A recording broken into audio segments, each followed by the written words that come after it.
Maray na hapon mga tugang uya po ang mga baretang unyan para sa aga digdi sa Radyo DCGB.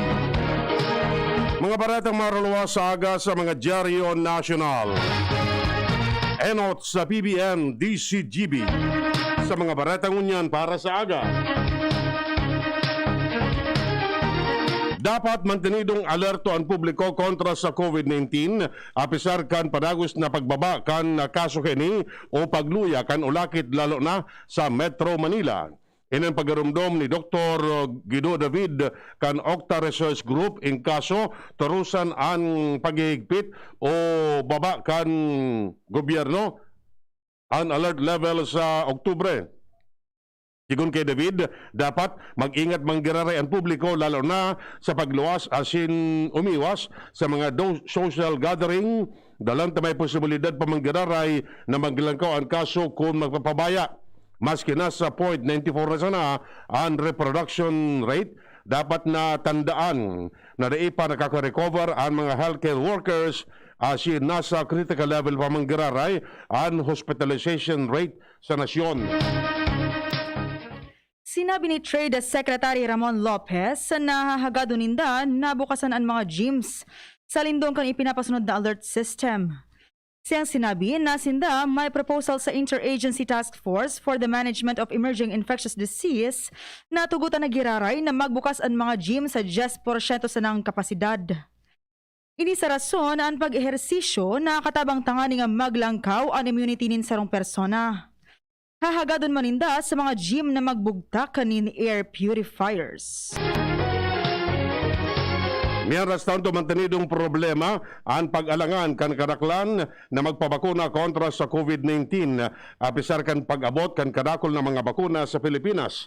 Sigun kay National Task Force Against COVID-19 Chief Carlito Galvez na ini rason kaya day pa man naabot ang presenting vaccine turnout target kan gobyerno. Paliwanag ni Galvez na dapat masolusyonan ang vaccine hesitancy dalan sa mga variant kan COVID-19 na patakot sa pagbangon kan ekonomiya kan nasyon. Kay puan pamanggiraray ang matinding information drive tanganing mahali ang vaccine hesitancy sa mga Pilipino. Daina na kukua asin day naman na apodan si Crizel Grace Mago, Executive kan Family Pharmaceutical Corporation na nagpaputo ka sa pagdangog kan Senado na inaako kaini na ang sindang kumpanya nagpapabakal nin mga raot na asin napaso ng face shield. Iniyan pahayag ni Senador Richard Gordon, pamayukan Senate Blue Ribbon Committee sa pagsasabi na sinda nahadit kung igwanang nangyari kay Mago.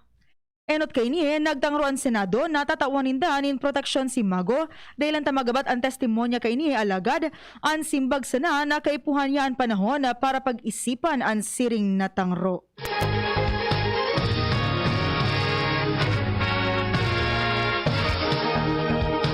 Miyaras tanto kaskasan ni Vice Presidente Leni Robredo sa gobyerno ang distribusyon ng COVID-19 vaccine sa mga probinsya. Sa tao ini kan nagkakusog na pangapudan kan mga local government units sa mga probinsya na tulos hindang matawan ng supply ng bakuna. Tinawanin doon ni Robredo na bakusan na dapat sa Metro Manila ang konsentrasyon kan kaso ng COVID-19. Pero padigdi dapat man nalangkawan kan gobyerno ang target vaccination per day. Meron na padagos man ang Vaccine Express kan Office of the Vice President na may kamauotan ng pakusugon ang vaccination effort sa mga iba-ibang parte ka nasyon para sa pagkamit kan herd immunity. Kanakaagnial daw uminabot sa 2,290 na mga residentes kan Magalang, Pampanga ang nabakunahan kan Vaccine Express katuwang ang municipal government kan Magalang ang at buhay partners asin mga medical asin non-medical volunteers. Matapos magbaba ang satisfaction rating ni Presidente Rodrigo Duterte, sinabi ni Vice Presidente Leni Robredo na ang pandemic response kan gobyerno ang kausa kaini. Siyang sinabi na dain niya aram ang factors alagad, siya naniniwala na answer o kaini iyo ang COVID-19 response kan gobyerno. Idinagdag pa man ni Robredo na ang mga Pinoy na mga taxpayers man may diretsyo na maghagad nindakol sa gobyerno. Sa ibong nalado, day lamang natanyog ang Malacanang sa resulta kan survey sa pagsasabi na ang nagradong nako ni Duterte mas halangkaw pa man giraray kaysa kan mga nainot na presidente kan nasyon. Miara Santo, dagdag na bareta ulit dyan sa luwa si Ans Galero. Ans, kamen. Pinanginoton mo niya na pagkaaldao kan Deputy Chief kan Operations kan Philippine National Police sa level nasyonal na si Police Lieutenant General Israel Efrain Dixon na pagtripon mo niya na pagkaaldao sa Police Regional Office number 5 Kusain. Nagkapera namang mga kapulisan na nakaresibinin medalya ng kagalingan mantang saro nakaresibinin medalya ng ugnayang pampulisya. Sigun kay Police Lieutenant General Dixon, ang mga nakaresibinin medalya ng kagalingan yung si Police Corporal Julius Guadamor, Police Lieutenant Colonel Elmer Azores Jr., Police Major Jonathan Camacho, Police Major Melvina Atacador, Police Senior Master Sergeant Augusta Florese, Police Senior Sergeant Gregorio Fabia, kay Bahan Manigdisi Police Senior Sergeant Maurice Cuevas, Police Corporal Carlo Rosaros, asin man si Police Corporal Marlon Vincent Baldosa, pati naman nagkapira pa mga opisyales personahes kan na PNP Bicol. Sigun kay Dixon, maramarin ang nailimindang ehemplo sa PNP Bicol dahilan sa padagos ang serbisyo kan mga kapulisan mantang ini nagtaonin asegurasyon na padagos man na mataonin tabang ang level nasyonal na kumandansa may kinaraman sa mga kampanya kontra sa illegal na droga at kriminalidad sa kapalibutan. Dagdag na bareta, Ans Galero, DCGB.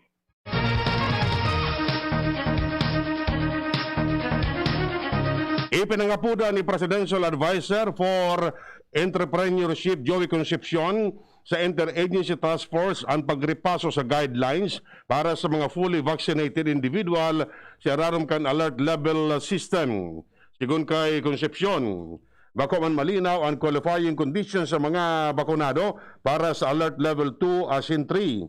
Enot ng ipigproponir na konsepsyon na tugutan ang indoor dine-in restaurant as in personal care services na mag-akomodar kan mga bakunado na sa mga lugar na nasa Rarumkan Alert Level 2 and 3. Naglalaom si Vice Presidente Leni Robredo na daing cover-up sa investigasyon sa alegadong overprice na mga medical supplies kan Pharmaly Pharmaceuticals. Siyang sinabi na talagang dakol ang mga kalokohan na nangyari mantang dakulang kwarta ang involved to digdi. Sinabi niya na mas marhay kung na may magluwas na testigo mantang ang pakiuron niya na daisa na mag-aigwanin cover-up sa investigasyon. Idredag pa man ni Robredo na dapat makaluwas ang katotohanan na tanganing dain na maotro.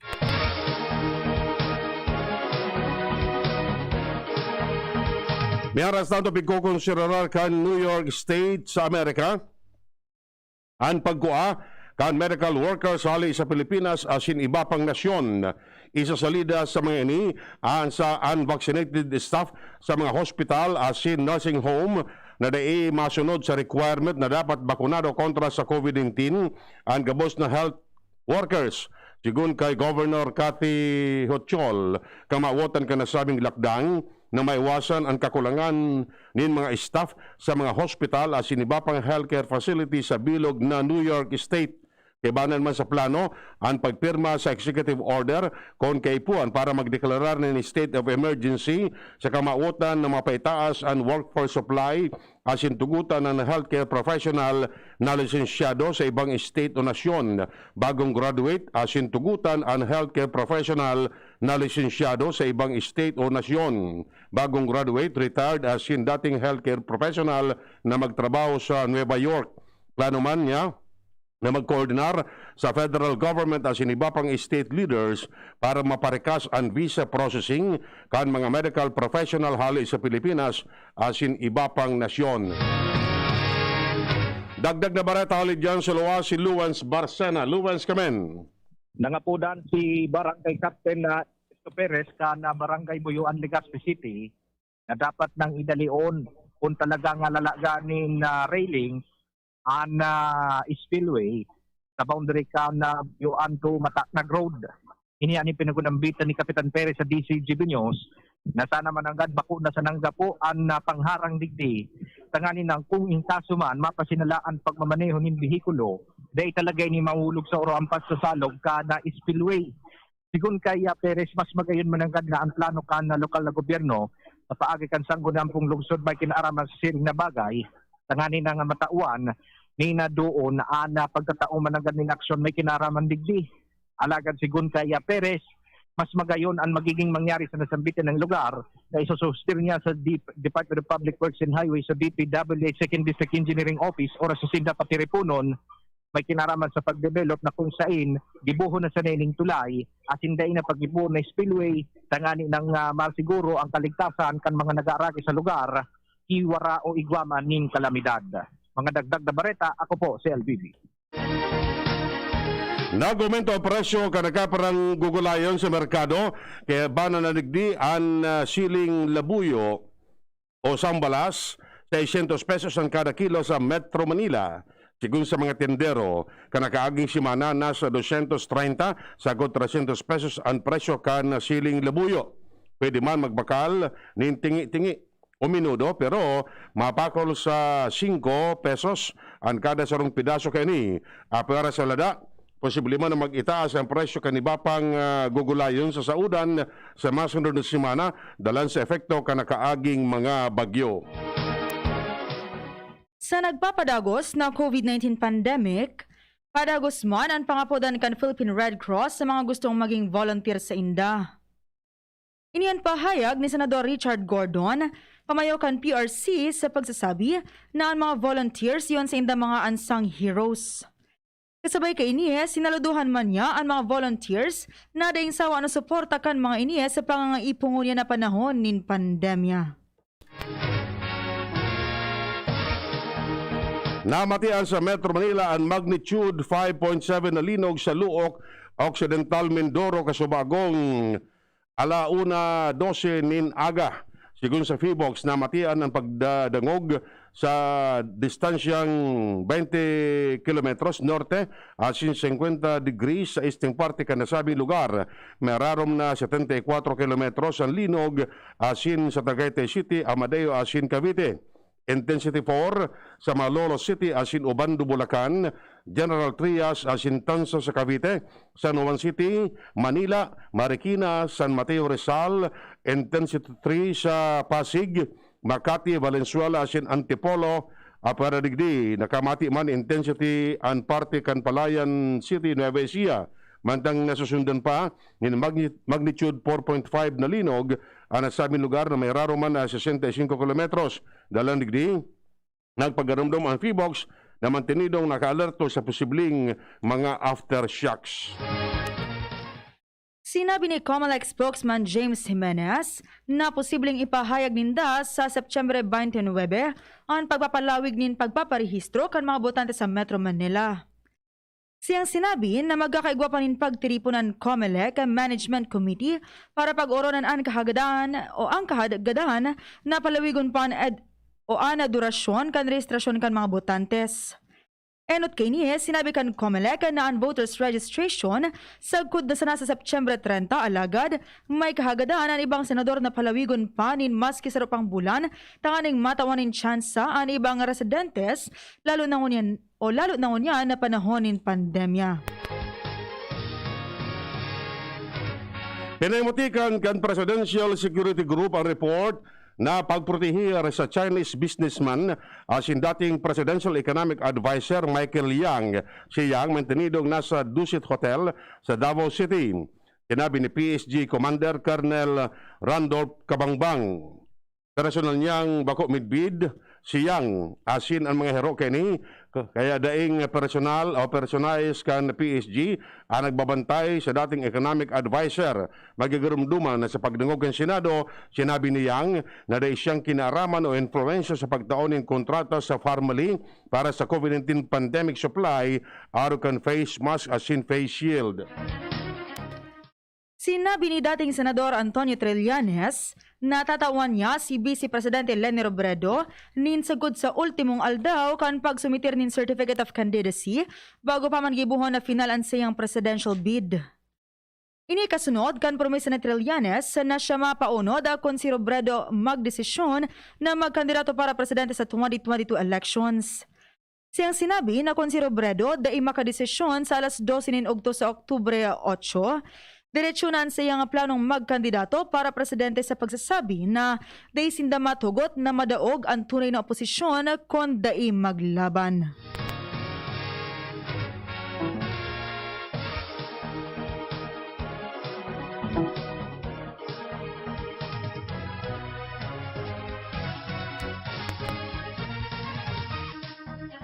May arestado dalan sa alegadong hazing incident ang Philippine National Police Academy. Magkakigwanan ng bagong direktor poon sa Miyerkules.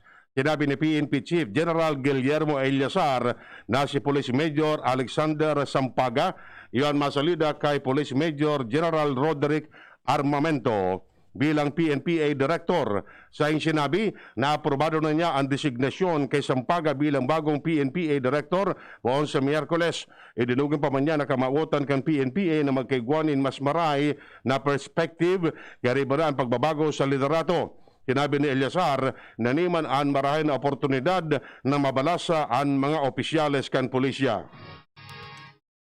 Pigpapahandaan na kan Department of Interior and Local Government ang mga local government units sa magiging epekto kan La Nina phenomenon lalo na taigwa pang COVID-19 pandemic.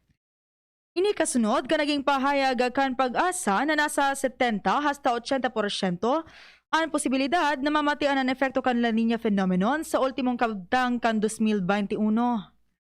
Sinugo na ni DILG Secretary Eduardo Anyo ang mga LGU na tipunon sa indang Local Disaster Risk Reduction and Management Council asin maglatag na ng La Nina Pre-Disaster Risk Assessment. Sinupalpal ni Sarong Legislador ang napahayag kan Philippine National Police Academy na isolated case man sana ang pagkagadan kan sarong kadete dalan sa pigsasabing panununtok ni sarong upperclassman. Sinabi ni Agusan del Norte Representative Lawrence Fortun na bako isolated case ang pagkagadan ni Cadet 3rd Class George Carl Magsayo. Matapos na suntokon ni 5 beses kan sa iyang upperclassman na sa Cadet 2nd Class Steve Maingat. Sa iyong sinabi na ang perming nangyayaring insidente nin hazing, homicide as in assault sa PNPA bako isolated case.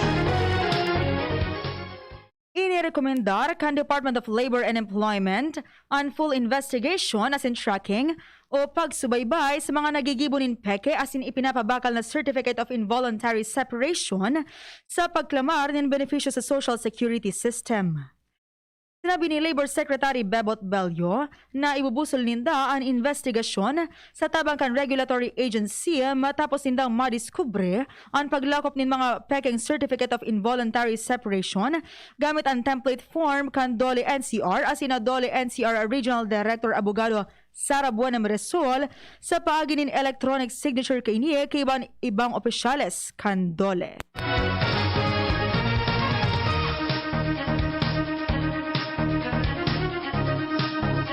Mientras tanto, nadagdagan pa nin 28 o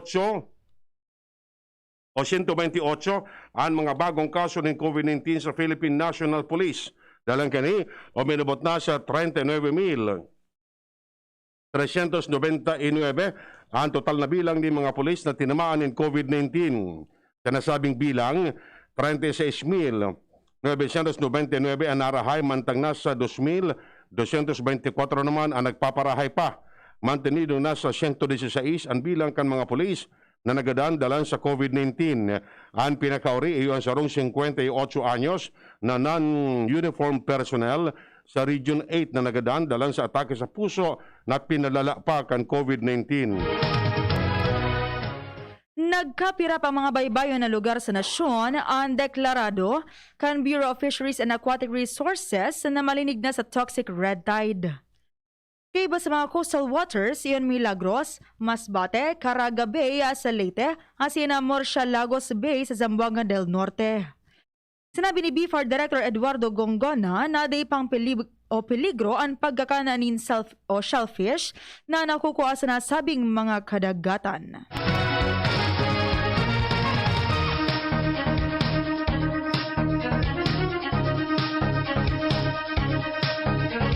Dahil maako ni 2021 Physician Licensure Examination top-notcher Dr. Jude Philip Puzon Cibresos kan Cebu Institute of Medicine ang tratamiento sa mga healthcare workers sa panahon ng pandemya. Sa iyong sinabi na imbis na suporta ang nangyayari iyo ang pangbaba sa social media ang naresibikan mga healthcare workers. Sayang ipinaliwanag na makadisganar asin makulog sa buot na madangog na ang mga healthcare workers minataya kan sendang buhay aro-aldaw sa ospital alagad ang mga ini iyo palagod nababas sa social media. Naghahagad ana o sa National Bureau of Investigation ang inakanagadanan na paint artist na si Bree Johnson na magkaiguan in parallel investigation ang NBI sa pagkagadan kan sa iyang aki. Ini sa rason na bako siya konbensido sa dalagan kan investigasyon na ginigibo kan Philippine National Police. Siyang sinabi na bako suffisyenteng basihan ang CCTV video na kapot kan pulisya sa naging konklusyon na ibang dahilan sa pagkagadan kan biktima asin bako dahilan na sa pangungulog kan ultimong nakaiba kaini na si Julian Ongpin. Iyan mga tugang detalles ka mga baretang unyan para sa agadigdi sa Radio DCGB. Sa pangaragan mga pagariba, Manny Totanya sa lado teknikal. Kami po nagatod kan Bareta. Ako po si Francia May Boras. Ako man po si Edwin Peralta nagsasabing mabalos kan sa anong pagantabay. Sa 18th anniversary ng Generica Drugstore,